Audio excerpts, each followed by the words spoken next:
Mga kaibigan, welcome back. Napakaganda ng pag-uusapan natin dito. Justin Brownlee Jr. grabe sumalpak dito sa NBTC at kukuha na ng Philippine passport para sa possibilities na makalaro ito sa Ginebra at Gilas, Pilipinas balang araw.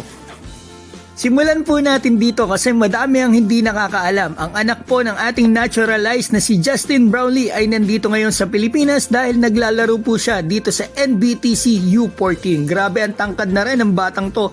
14 years old pa lamang mga kaibigan, 6'5 na ang kanyang height. Halos kasing tangkad na. Konti lang tangkad ng kanyang tatay.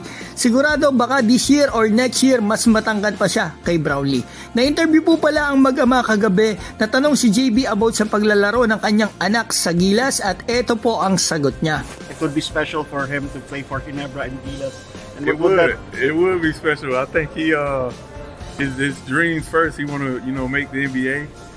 Just like most kids, they want to make that dream to play on that level. But if it don't work out for him, I'm sure he'll have opportunities here and probably elsewhere as well. But that'll be dope to see him in that Ginebra jersey. Natanong din po pala ito about sa Philippine passport ni Junior at nasabi niya na target na nitong kumuha. Eto, pakinggan po natin. It's a Filipino passport already, right? No. Yeah. I think we'll try to work on it. Maybe hopefully this year or maybe sometime soon.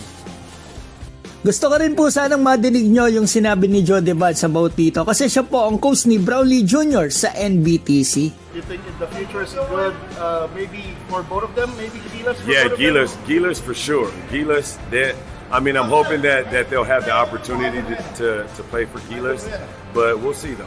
Only time will tell.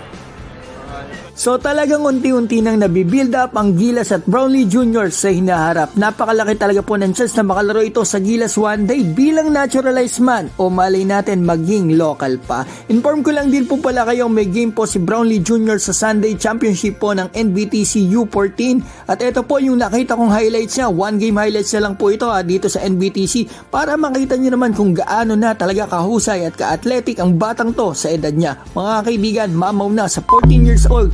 Grabe, sumalpak.